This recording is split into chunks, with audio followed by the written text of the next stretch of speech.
आप अपने शेड्यूल में किधर न किधर उसको इस्तेमाल करें। मैं भी करूँगा।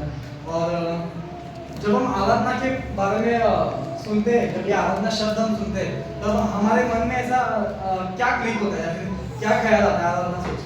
आप जवाब दीजिए। गाने, धीमे गाने, जिसमें हम आंखें बंद करके परमेश्वर को महसूस कर सके, हम परमेश्वर के छूने की, परमेश्वर को टच करने की कोशिश करें।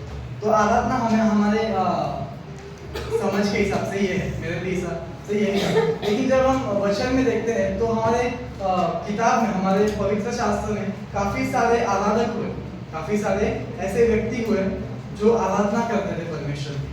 तो हर एक व्यक्ति गीत नहीं गाते थे, भजन गाते थे, लेकिन मंदिर में गाया करते थे। भजनकार कहता है, दाऊद कहता है कि मैं दिन में 7 बार तेरी स्तुति गाऊंगा।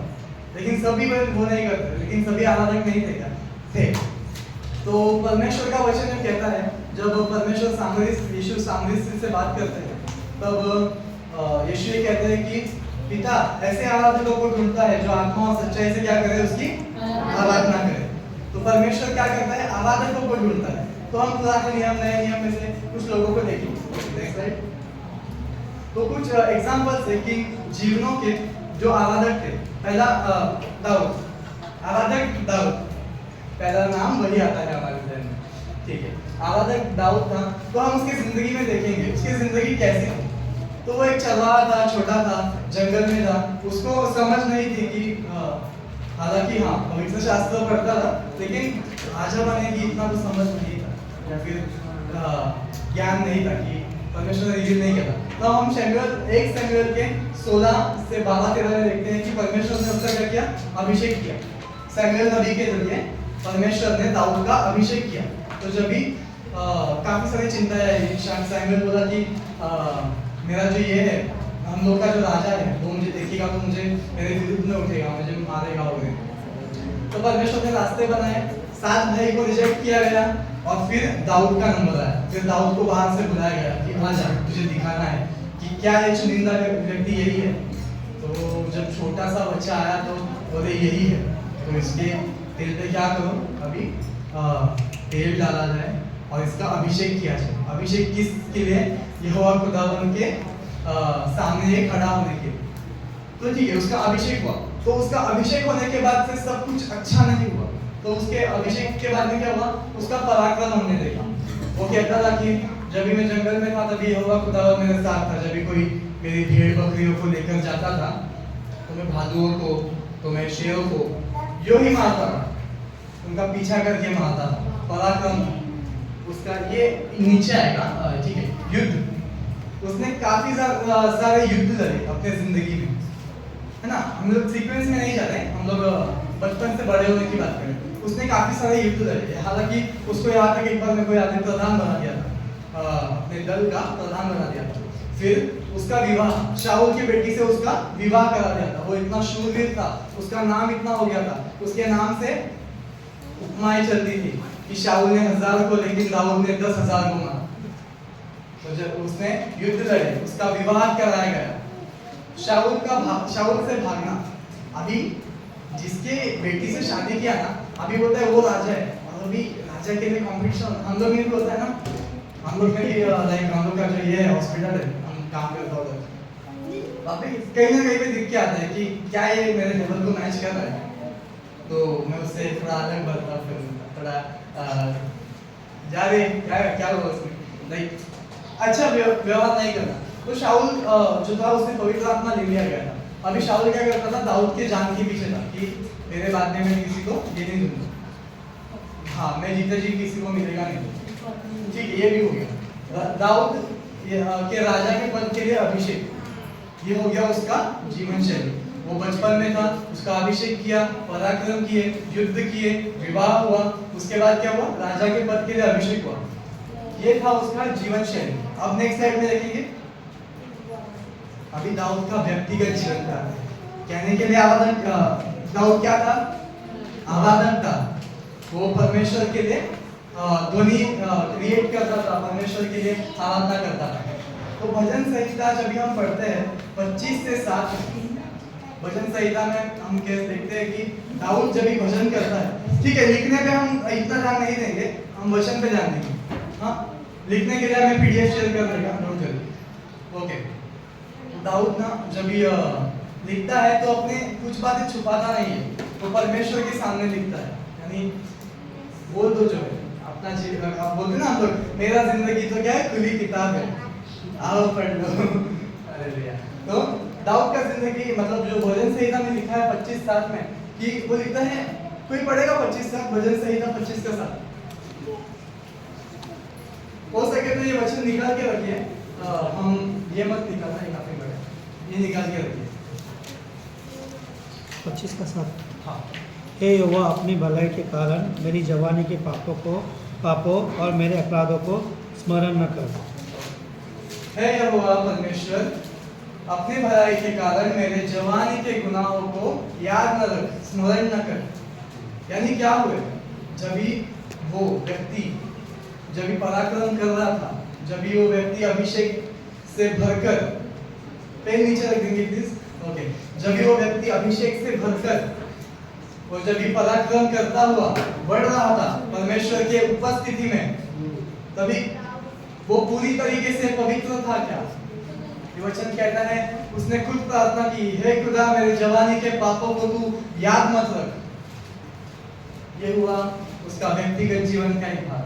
फिर 2 सैमुएल के 11 से 3-4 हम काफी ज्यादा मालूम है हमें टॉपिक कि बत्शेबा के साथ लाइक उसने गुनाह किया, फिर उस गुनाह को छुपाने के लिए एक और गुनाह किया जो कि एक व्यक्ति को मारना था। याद रखिए वो अभी भी अभिषिक्त था, वो इस वक्त तक अभिषिक्त था। फिर ये जो लास्ट थर्ड पॉइंट है, ये काफी छिपा हुआ भाग है। कहीं हम में से कई सारे ना इस टॉपिक को समझते नहीं है, मैं भी नहीं समझा था। फिर मैंने प्रार्थना किया, मेरा फर्स्ट कॉल होना चाहिए था कि मैं वचन में से देखूं, लेकिन प्रार्थना किया, मुझे कहीं ना कहीं समझ गया था, लेकिन फिर मैं गूगल किया। ठीक है, एक इतिहास 21 में तो ऐसा होता है, दाऊद अपने बेस्ट इस पे था, क्या कहते हैं, हाँ पर नहीं, बेस्ट फेज में था, बेस्ट समय में था, जहाँ पे वो युद्ध जीत चुका है, जहाँ पे वो सब कुछ कर चुका है, जहाँ पे वो मतलब राज्य उसके सामने ये होते हैं, खड़े रहते हैं, मतलब हार चुके हैं, अभी खड़े हैं उसके सामने। उस समय में हमने आज एक गीत गाया, ना रत्ना घोड़े विजय दिलाएंगे, जब साथ है मसीहा जीत हम जाएंगे। तो उस समय क्या हुआ, उसका भरोसा था परमेश्वर पे, लेकिन वचन कहता है हमें कि उसको उकसाया गया, मन में उसके उत्साह पैदा हो। मेरे ख्याल से लिखा है कि शैतान का से उकसाया, लेकिन वेरीफाई नहीं करो। तो उसके मन में ऐसा हुआ कि उसने योआब को कहा, उसके एक सेनापति को कहा, जा जितने भी इस्राएल के लोग हैं काउंट कर, कितने जवान हैं, कितने युद्ध के लिए तैयार किए जा सकते हैं, तैयार कर। क्या ये पाप है? पाप है? देखिए, हम देखते हैं न्यायियों की पुस्तक में गिदोन एक व्यक्ति था, उसने बहुत सारे लोगों को तैयार किया कि चलो हम युद्ध लड़ेंगे। परमेश्वर ने बोला नहीं, कैंसिल, ठीक है। मतलब अभी प्रभु इन लोगों को मैं कैसे घर में बताऊं, अभी डायरेक्ट बोलेगा तो अच्छा नहीं लगेगा। अभी अपने जमीन के लिए लड़ने जा रहे ना, अपने जमीन के लिए लड़ने जा रहे, बोलेगा ये बात तू मत आ, है ना। अभी हमारे युवा है, हम लोग बोलेंगे चर्च के लिए करने का, लेकिन तू आ मत अभी, बाद में ऐसा अच्छा नहीं लगेगा ना।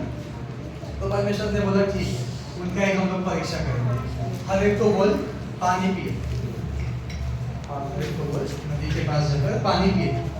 जो उनमें से कुत्ते की तरह पानी पिएंगे उन लोग को जाने तो नहीं, लेके जाओ, रुकने के उन लोग को जाने तो नहीं, उन लोग को लेने का है। हालेलुया। वो बहुत कम लोगों में से, शायद 300 है या फिर 30 है, 30 है, 30 है, 30 है। आप जानते हो वो लड़ाई कैसे जीती गई? ना रथों से ना घोड़ों से, लेकिन वो लड़ाई जीती गई तुरैया फूकने से। तुरैया फूकी गई रात के अंधेरे में। जब भी तुरैया फूकी गई, उन लोगों के बीच में कोलाहल हुआ और वो लोग बोले, अरे कौन है इसको काटो, अपने आप को ही काटना। खत्म।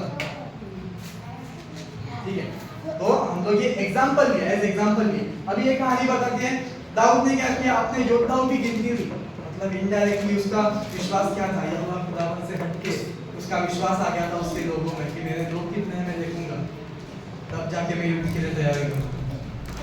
उसको पनिशमेंट मिला, नहीं ऐसा नहीं। एक अच्छा पिता अपने बेटों को पनिशमेंट देता है। तो जब हम देखते हैं एक अभिषिक्त का जीवन, व्यक्तिगत जीवन, उसका पर्सनल लाइफ जो किताब कहता है, तो वो काफी गंभीर है। हम नेक्स्ट स्लाइड पे जाएंगे। ये था एक अनादर का जीवन। अब हम देखेंगे दूसरी कहानी जहाँ पे ओके फाइन।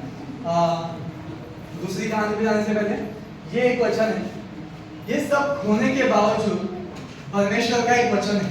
परमेश्वर अपनी वहाँ ये कहता है कि एक व्यक्ति है जो मेरे हृदय के पीछे है।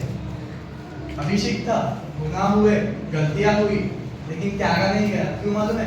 क्योंकि वो यहोवा खुदावन को ढूंढता था, क्योंकि वो परमेश्वर की खोज में लगा था। आज हम लोग भी काफी ये होते हैं, अरे ये कैसा करेगा, मेरे पास सामर्थ नहीं है, ताकत नहीं है, मैं ढीला पड़ गया हूँ, अभी तो वो आग ही नहीं रही। मैं भी आप नहीं, मैं भी वैसे ही, कुछ अलग नहीं हम लोग में। लेकिन खुदावन क्या कहता है? मेरे हृदय की खोज में। परमेश्वर ने कहा ये व्यक्ति, वो व्यक्ति मेरे हृदय की खोज में है। 1 शमूएल 13:14। पौलुस और सिलास, ये दूसरा उपमा है, उदाहरण है। हम फटाफट जाएंगे, बहुत सारे। मेरे तो के काम 16 से 40। वो बंदी बना लिए गए थे, क्यों? विश्वास के कारण। आज हमें विश्वास के कारण कोई कुछ रास्ते पे बोल भी देना, हमें वो बहुत दुखी करता है। हम घर पे जाके सोचते हैं क्या मैं ये सुनने के लायक था?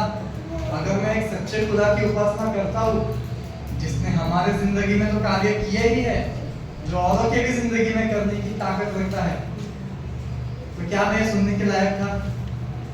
हम ये सोच के बहुत नर्वस और डिप्रेस हो जाते हैं कभी कभार। लेकिन ये जो व्यक्ति थे, इनको क्या किया गया? सिर्फ बोला नहीं गया, इनको काल कोठरी में डाल के, जेल में डाल के, हाथ पैर काट से ठोके गए। और वहां पे लोग गा रहे, सेनाओं का यहोवा हमारे संग संग है, याकूब का परमेश्वर हमारा ऊंचा है।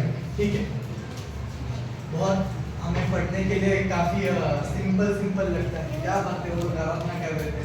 वो लोग का काट और जो हाथ और पैर ठोके गए थे, वो ऐसे ही ठोके गए होंगे, उनके पीठ में दर्द हुआ होगा, उनके ये पोर्शंस ना पकड़े गए होंगे, ये सुनने पड़े गए होंगे, उसमें वो लोग आराधना कर रहे थे, और तभी परमेश्वर की बेदारी प्रस्तुत हुई।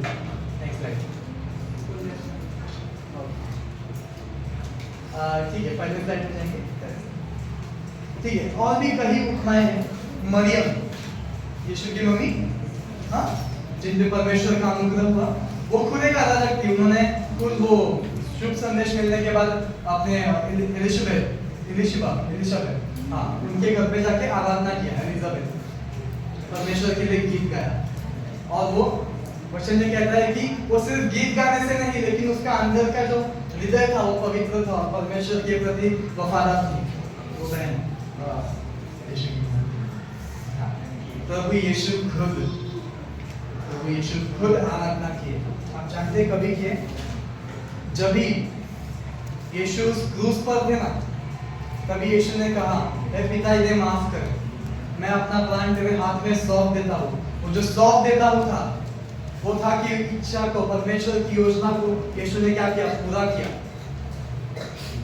परमेश्वर की इच्छा को यीशु ने पूरा किया और कहा, मैं अपना आत्मा तेरे हाथ में सौंप देता हूँ। उसे मारा नहीं गया, उसने अपना आत्मा सौंपा। यीशु ने उस जगह पर भी आराधना किया।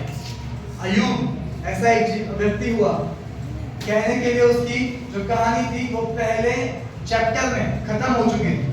उसका टेस्ट हो गया था, उसके सब कुछ खत्म हो चुका था, सिर्फ उसकी पति और वो पत्नी और वो पति बचा था। उसका सब कुछ खत्म हो गया था, टेस्ट जीत गया था। लेकिन फिर वचन कहता है शैतान को बुला और परमेश्वर को मतलब परमेश्वर से बातें की और विपत्तियों को बढ़ाया। तो उस स्थिति में भी परमेश्वर की उसने आराधना की। वो कहता है, मैं माँ के पेट से नंगा आया था, नंगा चला जाऊंगा। जो यहोवा खुदावन ने दिया था उसी ने दे दिया। उसका नाम धन्य है। उसका ईमान, उसका जो वफादारी था, वो पैसों में, ऊँटों में या उसके बेटों बेटियों में नहीं था, उसकी आशीषों में नहीं था। यही परमेश्वर हमें दिखाना चाहते हैं उस किताब से कि देखो, वो व्यक्ति ताड़ना में मैं शॉक हो गया। मैंने ये भी लास्ट वीक मेरे फैमिली में का क्लोज वन का किसी का पहली बार किसी का डेथ देखा। हालांकि मेरे इतना क्लोज था नहीं, लेकिन जो उनके बेटे बेटियां थे वो बहुत निराश थे, उदास थे।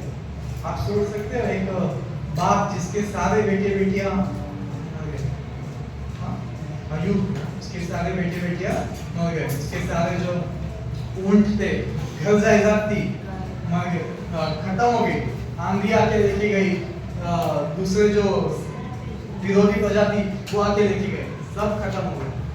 लेकिन वो कहता है नहीं, मैं विश्वास करता हूँ, ये मेरा ईमान है कि मेरा प्रभु जीवित है और वो अंत में पृथ्वी की छोर पे खड़ा होगा। हालेलुया।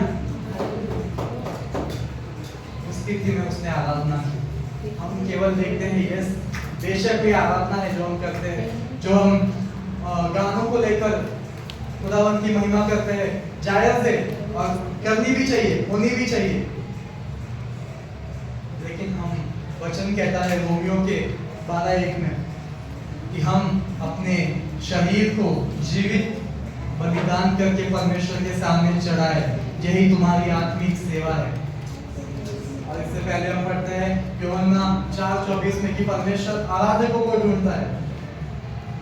अभी जो वो बुरा लगने वाली बात की मैं बात कर रहा था, उसका नेक्स्ट स्लाइड। ओके, तो एक सवाल है, क्या हम परमेश्वर की आराधना कर रहे हैं? अपने अपने जीवन को पढ़ें, अपने अपने जिंदगियों को देखें कि क्या हम उसके उपस्थिति में रहने की कोशिश करते हैं।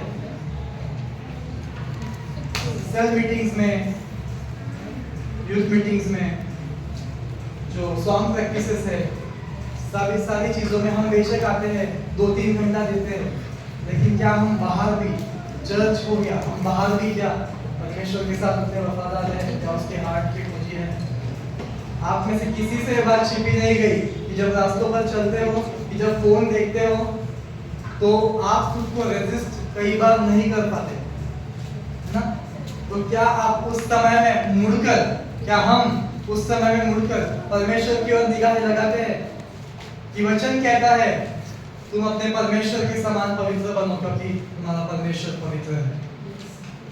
हम आराधना करें, हम कुछ और चीजों को, कुछ और बातों को देखेंगे। विलियम बूथ, एक प्रभु के बहुत बड़े खादिम थे, उन्होंने कहा कि आग की प्रवृत्ति है बुझना, आग की जो कुदरत है, जो नेचर है, वो है बुझना। मुझे माचिस लानी चाहिए थी। आग का जो नेचर है वो है बुझना। तुम अपनी वेदी की चौकसी करो, है ना? हम वेदी व्यवस्था में पढ़ते हैं कि वेदी पर की आग जलती रहे। आज हमारे लिए शारीरिक वेदी नहीं है, वो पत्थर की, वो मिट्टी की वेदी नहीं है, लेकिन हमारा जीवन है ना? हमारा जीवन उसका वेदी है। उसके लिए तैयार करें, उसकी आग जलती रहे। कभी भी आपको लगे ना मेरा डिजायर खत्म हो रहा है वचन पढ़ने का, मेरा मन नहीं करता अभी दुआ में जाने का, उसी समय जाओ। किसी ने बहुत खूब कहा, तुम शायद नहीं देखते कि तुम्हारे रूम में कोई शैतान नाच रहा है, तुम वो नहीं देखते, तुम चूड़ियों की आवाज नहीं सुनते, लेकिन जब ये पवित्र कलाम को परस्यू करने का, ग्रहण करने का हृदय खत्म हो जाए ना, तो समझ लेना कि कुछ तो गलत है और तुम्हें उसी समय जाके परमेश्वर से मांगना है कि मुझे सरल कर। हमें आत्मा में बढ़ना होगा, बेदारी केवल चर्च में आने से नहीं।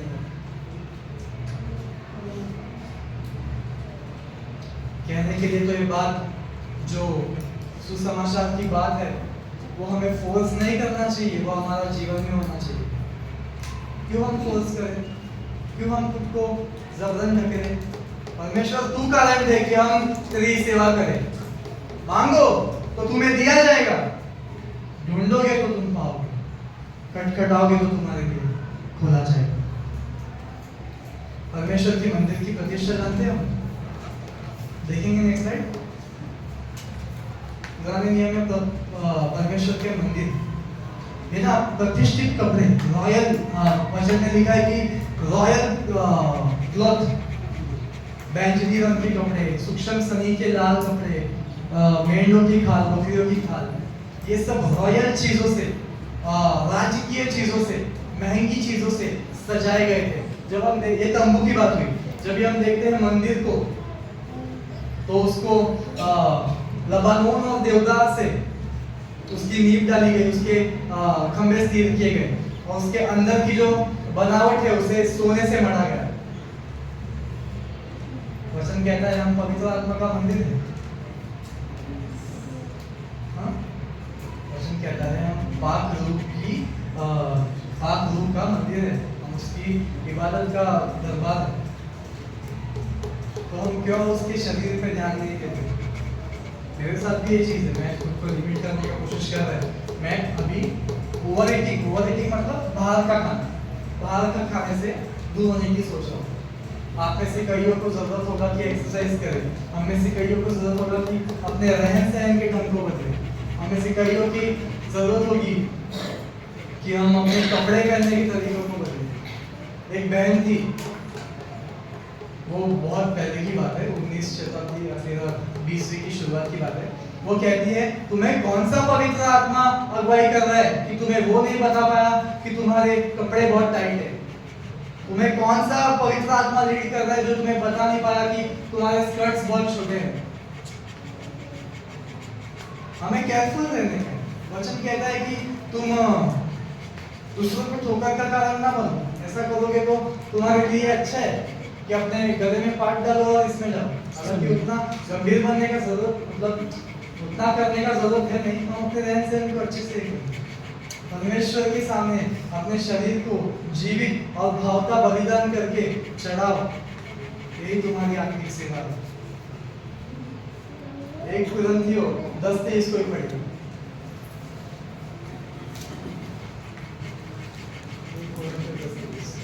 सब वस्तुएं मेरे लिए उचित तो है, परंतु सब लाभ की नहीं। सब वस्तुएं मेरे लिए उचित तो है, परंतु सब वस्तुओं से उन्नति नहीं। सारी चीजें मेरे लिए ठीक तो है, लेकिन मेरे लिए उन्नति की नहीं है। हमारे ऊपर चयन दिया है, क्या बोलते हैं चयन को, क्या कहेंगे? चुनाव दिया है। तुम्हें उसी जगह पे रहने का है या उन्नति करने का है? सारी चीजें तुम्हारे लिए ठीक तो है, लेकिन तुम्हारे उन्नति की नहीं है। सभी चीजें बढ़ा नहीं सकती। वचन क्लियरली आते कह रहे हैं, हम वचन के जरिए खुद को जांचें। भैया कहते हैं ये जो किताब है वो एक हमारे लिए आईना है ना। इसको देखिए,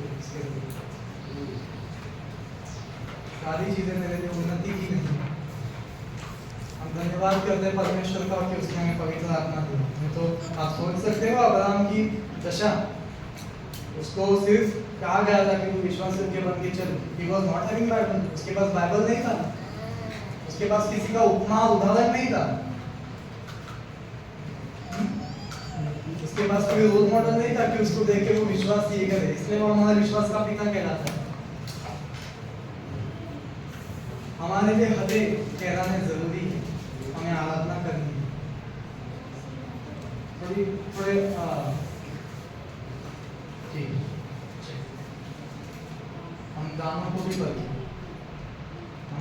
भी पढ़ें, जो मेरे से कम उम्र के शायद उनको इस बात की समझ शायद नहीं रहे, हो सकती है लेकिन शायद नहीं रहे, लेकिन आप सब समझदार हो।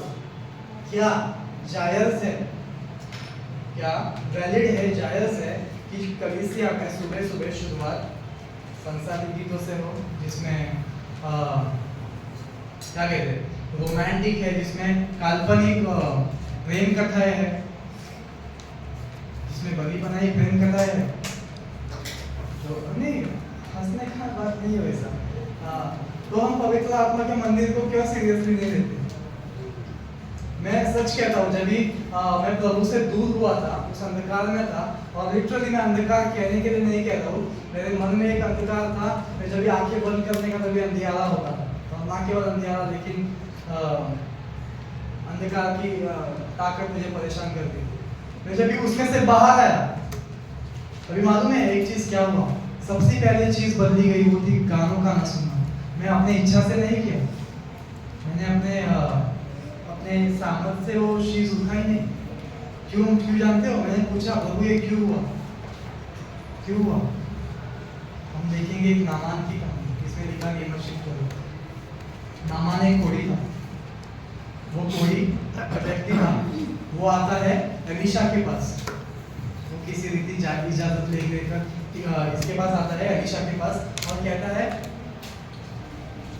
देख मेरा ये प्रॉब्लम है, मुझे क्या है, कोड है, मुझे कोड है, अभी तू ये कर कि मुझे चंगा कर। वो भविष्यवक्ता था, वो उसी आशा में आया था, तो वो कहता है मुझे चंगा कर। वो बोलता है जा यरूशलेम के यरदन की नदी में डुबकी मार। वो कहता है क्या? हम लोग के मिस्र में अराम में, जो अरामी था, मिस्र में शायद अरामी था, वो कहता है हमारे इधर की नदियाँ ज्यादा अच्छी है, ज्यादा स्वच्छ है, हाँ, तो मैं इसमें क्यों डुबकी मारूं? तो उसके सेवक बोलते देख अगर वो तेरे को बोलता पहाड़ पे चढ़ के 7 बार जा, तो तू करता ना, तो ये तेरे लिए कौन सा बात है, बड़ा बात है, मार ना डुबकी। तो मारता है, और परमेश्वर उसके लिए काम करते हैं, वो 7 बार डुबकी मारता है, और वचन कहता है जब वो 7वीं बार डुबकी मारकर निकला तो उसका त्वचा शिशु सा, बच्चों सा शुद्ध होकर निकला। आप मालूम है उसने क्या किया? परमेश्वर के काम के बाद वो पहले एलीशा के पास गया और ये कहता है देख मैं जान गया हूँ इज़राइल में एक सच्चा परमेश्वर है, और मैं अभी किसी भी देवी देवताओं को, किसी भी मूर्तों के सामने, देवताओं के सामने दंडवत नहीं करूंगा। किसने सिखाया उसको? कौन बोला तुमको? एलीशा बोला? राजा बोला? भविष्यवक्ता बोला? नहीं बोला। कौन सिखाया? उसके मन में पवित्र आत्मा ने काम किया, मैं नहीं करूंगा। एक सिंपल सा क्वेश्चन है, जो संस्कार के गीत सुनते हैं, मैं पर्सनल टारगेट नहीं कर रहा हूं, लेकिन एक क्वेश्चन है, आप सुनो, आप सुनते हो, और जब भी आप सुनते हो, आप सोते हो, क्या वो पूरा दिन, क्या वो पूरा हफ्ता आपके मन में चैन और शांति रहता है?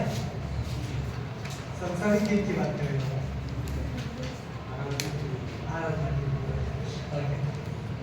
हाँ, तो अच्छा, उससे पहले एक और सवाल ले लेते हैं हम।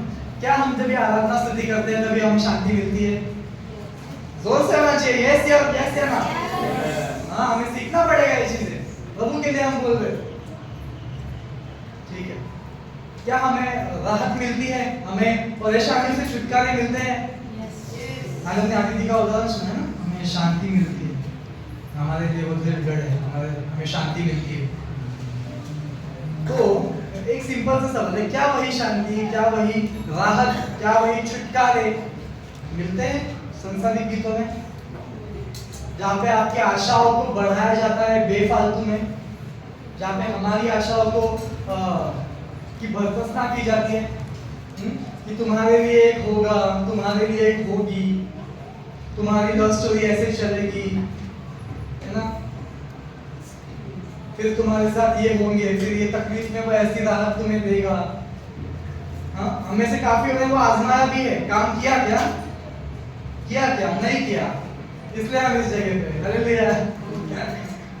ओके, हम खुद को हद में रखें, सारी चीजें ये नहीं है, मतलब क्या कहते हैं, इतना आसान नहीं है जितना हम सोचते हैं। एक ब्यूटीफुल सा तस्वीर मैंने देखा था, उस तस्वीर में क्या है मालूम है? उसमें आत्मिक जगत को दर्शाया गया है, उसमें किसी का वो दर्शन हो सकता है कि वो जगह ना मस्त इमारतों से खड़ी है। मेरे ख्याल से अमेरिका का नाम सुना है सबने, उसकी इमारतें होंगी, लेकिन वो इमारतों के मध्य में रस्तों पर ऐसा युद्ध छिड़ा हुआ है ना, एक भी योद्धा नहीं है, लेकिन जलते हुए तीर है, लेकिन वो क्या बोलते, सड़कों पे अंधकार है, वो किसी का दर्शन नहीं हो सकता इतना प्यारा। मतलब वो दिखाया गया था कि आत्मिक युद्ध कितना भयंकर है। जो हम आत्मा में जीते ना, वो ही इस संसार को चलाता है। हमें खुद को ट्रेन करने का, पवित्र आत्मा के अगुवाई मांगने का जरूरत है। नेक्स्ट स्लाइड देखिए। अपने लिए सीमा बनाइए, हमने देखा, क्योंकि सब वस्तुएं मेरे लिए उचित तो है परंतु लाभ की नहीं, सब वस्तुएं मेरे लिए उचित तो है परंतु उन्नति के लिए नहीं। रोमियो में कहता है कि तुम अपने शरीर को जीवित बलिदान करके चढ़ाओ।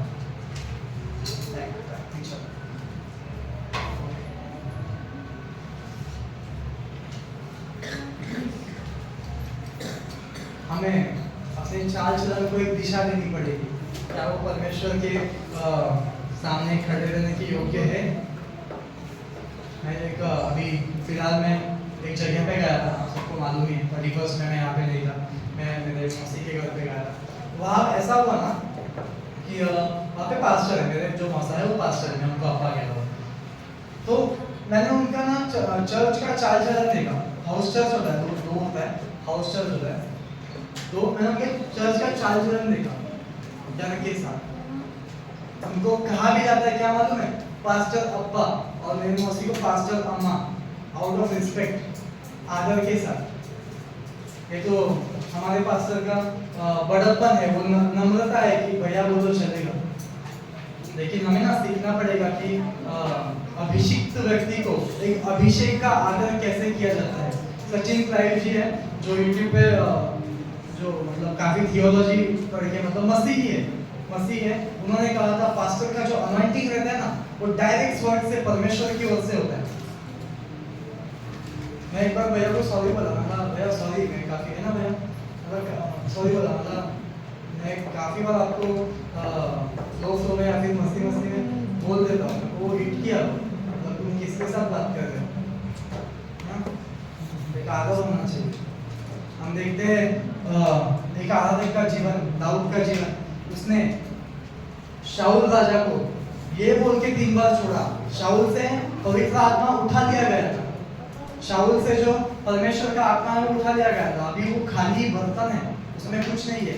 लेकिन दाऊद का जो भय है मन में, नहीं इसके ऊपर परमेश्वर का अभिषेक था, इसको मैं नहीं हाथ लगाऊंगा, वो एक बार बोलना आसान था, उसने कई बार लगभग 3 बार छोड़ा, 3 बार परमेश्वर के जो अभिषेक था उसको माफ किया।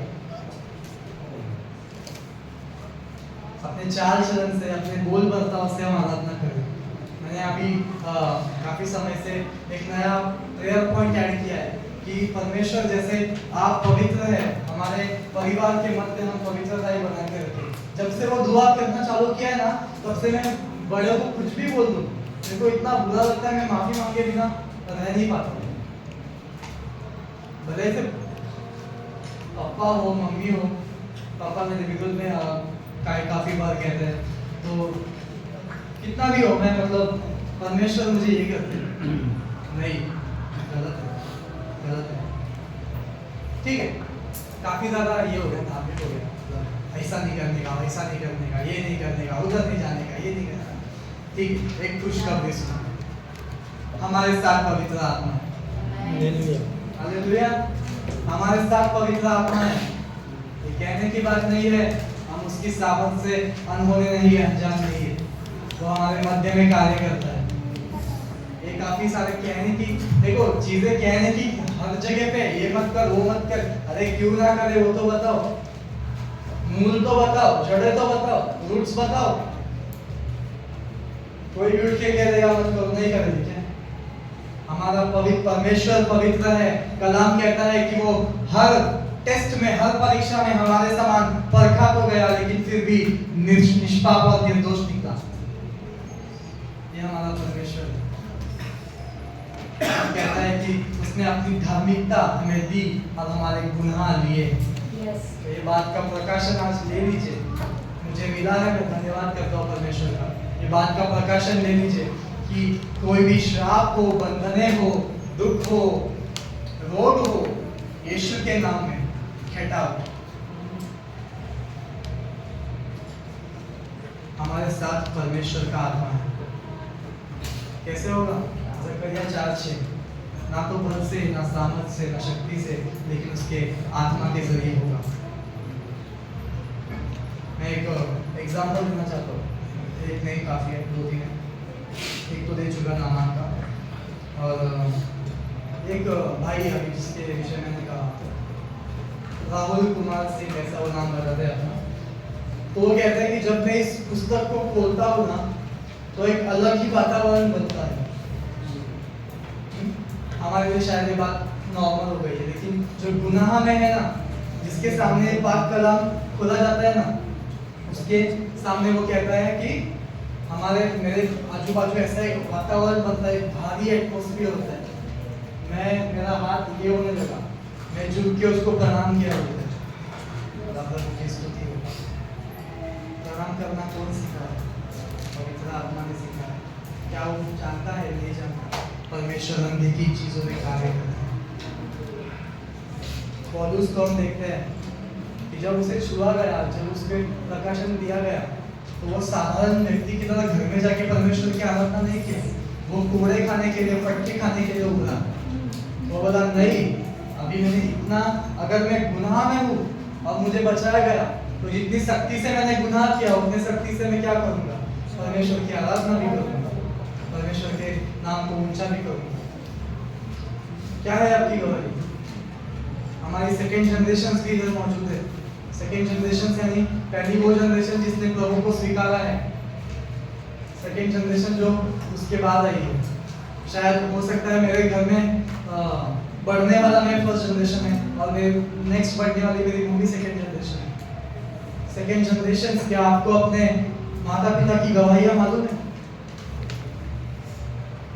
क्या आपने चित्त लगाकर, मन लगाकर उनको पूछा कि क्या किया प्रभु ने कि तुम उनको फॉलो करते हो? क्वेश्चन किया कभी? हमें क्वेश्चंस करना है। मेरा ये गवाही है, मैं आज जो जाहिर करता हूँ कि मैंने खुदावन के कलाम पे सबसे ज्यादा डाउट किया और मैंने उससे पूछा। मैं लोगों के पास बहुत कम गया नहीं, ऐसा नहीं, लेकिन मेरे को सेटिस्फैक्टरी आंसर्स ज्यादा मिले नहीं। कई बार मिले, कई बार मुझे अपलिफ्ट किया लोगों ने, लेकिन मैं दुआओं में मांगा कि प्रभु क्या है ये चीजें। उत्पत्ति से लेके जब ये वचन कहता है कि परमेश्वर का आत्मा अंधियारे में मंडराता था, मैं बोला प्रभु अगर आप ज्योति है तो आप अंधियारे में कैसे रहते थे? From the first phrase of Bible I started doubting it. पहले वचन से मैंने परमेश्वर को पूछना चालू किया ये कैसा है? क्या आप पूछते हो? जब भी लोग आपको पूछेंगे तब आप जवाब दे पाओगे? आप पवित्र जीवन जी सकते हो बेशक, लेकिन क्या आप मसीह को दर्शा सकते हो? हमें सब सीखना पड़ेगा, हमें मांगना पड़ेगा दुआओं में, हम परमेश्वर के पास जाए। तो मेरा गवाही ये है कि जब जब कुछ गुनाह बाइबल में आते थे तो मैं उन्हें पकड़ता था और मैं परमेश्वर से प्रार्थना करता था, ये क्यों लिखा है? ये तो पाक कलाम है, ये पवित्र शास्त्र है, ये क्यों है? आपके लोग ये, हाँ प्रभु के लोग है ना? ब्रदर स्ट्रेट प्लीज भाई, ये पवित्र शास्त्र है, इसमें ये सब बातें नहीं होना चाहिए था। फिर मैं छोड़ता नहीं था पढ़ना, मैं पढ़ते रहता था। फिर जब भी पढ़ते पढ़ते आगे बढ़ गया तभी मालूम पड़ा, अरे ये चीज इसलिए हुआ, अरे ये चीज इसलिए हुआ। आज मैं यर्मिया पे हूँ। मैं कुछ समय पहले मुझे ये बात का अंदाजा हुआ, प्रकाशन मिला कि हाँ पृथ्वी पे अंधियारा था लेकिन उजियारा मैं था। आज उजियारा सूर्य बनाया गया, इसलिए कहा है कि परमेश्वर ने आकाश और पृथ्वी की रचना की और उसमें कहा कि लाइट हो, ज्योति प्रकट, उजियारा हो, तो सूर्य बना। परमेश्वर उस पे था, परमेश्वर हमारा महिमा में परमेश्वर ही है। हम प्रश्न करें, हम क्वेश्चंस करें बात को, ये क्यों? काफी सारी बात, तो ऐसा अगर हम पढ़ेंगे तो काफी सारी चीजें बाइबल में जो हमें ऐसा लगा कि नहीं ये तो बराबर नहीं है, ये सही नहीं है, अरे क्यों लिखा है वो तो पूछो। और आप किससे पूछते हो मायने रखता है। इंसानों पूछो, नहीं ऐसा नहीं, इंसानों का रेफरेंस देना गलत नहीं है, लेकिन जिसके बारे में लिखा है, जिसने सब बताया गया है, उससे तो पूछो, उससे तो मांग लो। यही बात मसीहत की, यही बात यीशु को फॉलो करने की सबसे निराली है कि यीशु ने कभी ऐसा नहीं कहा कि जाओ और हो जाएगा, तुम मांगो तो तुम्हें दिया जाएगा, तुम बोलो तो हो जाएगा, तुम विश्वास करो, विश्वास प्रार्थना करने में विश्वास कर लो कि हो चुका है और हो जाएगा। ये दिलासे नहीं है झूठे मूठे, हाँ कि हाँ है पीछे से है, हाँ दोनों को मेरा पाठीशी है, नहीं हाँ डरो मत, मैं पीछे तुम्हारे पीछे नहीं। वचन कहता है कि वो हमारे आगे भी है, पीछे भी है, आजू बाजू भी है, मध्य में भी है। इसको परस्यू करो। मैं काफी बार ऐसा हुआ कि वचन में था लेकिन मेरे को लगा कि अंधकार थोड़ा प्रिय है ना, लेकिन मैं बोला नहीं अभी नहीं करनी, प्रभु में मन लगेंगे क्या? मतलब सब प्रभु ने स्थिर किया, अच्छे से किया है, अभी प्रभु को आराधना करेंगे। लेकिन नहीं, हम लोग का फ्लैश क्या है? कमजोर है। वचनकार कहता है कि उसका जवानी के पाप को स्मरण मत कर। गुनाह होते हैं, लेकिन इसका मतलब ये नहीं कि परमेश्वर झूठा है। वो आज और युगान युग एक सा है। वो हम लोग को साथ लेकर चलने वाला परमेश्वर है। हमें उसमें बढ़ने की जरूरत है। हमें गीत गाकर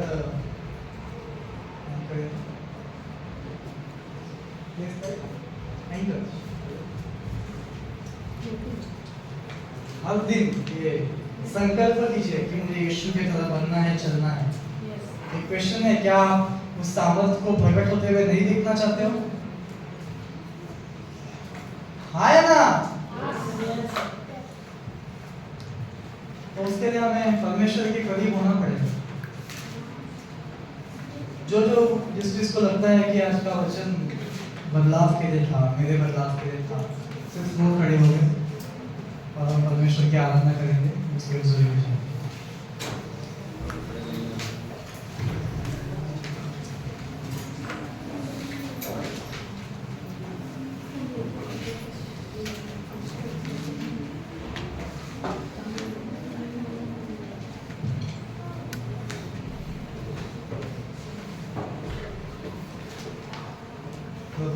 धन्यवाद करते हैं आपके नाम के लिए, जो आसमान के नीचे मनुष्य के बीच में सारे जगत का उद्धार करता गया। हम धन्यवाद करते हैं खुदावन कि आपने हमें आज के वचन से सिखाया कि अपनी आराधना किस रीति से की जाए, कि अपने नाम की आदर, अपने नाम की बढ़ाई किस रीति से की जाए। प्रभु बोलने दीजिए आज का हर एक वचन खुदावन हम अपने ज़हन में बसाए कि हम आपके करीब जाए, कि हम आपकी हुजूरी में जाए और आपके उस कनान को देख सके खुदावन, आपके उस आशीषित जमीन को देख सके, आशीषित योजनाओं को देख सके प्रभु, जो भविष्य में हमारे लिए रखी है। तो कलाम कहता है खुदा की तुम्हारी आशा मैं पूरी करूंगा। पिता होने दीजिए कि हम आपके करीब रहे, आपके हुजूरी में रहे, उपस्थिति में रहे, और वो भली बातें, वो अद्भुत बातें, वो सामर्थ की बातें, वो अलौकिक बातें खुदावन आपके रूह के जरिए, पवित्र आत्मा के जरिए हम समझे। आप हमें छू लीजिए, भरिए अपने आत्मा से खुदा, कि हम आपके लिए जला करें, कि वेदी की चौकसी की जाए, वो आपके लिए जलती रहे, हमारे दिल के सिंहासन पर विराजमान रहे।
करते हैं खुदावन कि आपने हमारी परिस्थितियों में अगुवाई की और अपने आत्मा से भरा और अपने आत्मा के जरिए बातें करी कि हम आपके समान बन सके, कि हम आपके साथ होकर खुदावन जय पा सकें, लोगों में जय में चलने की अगुवाई करें।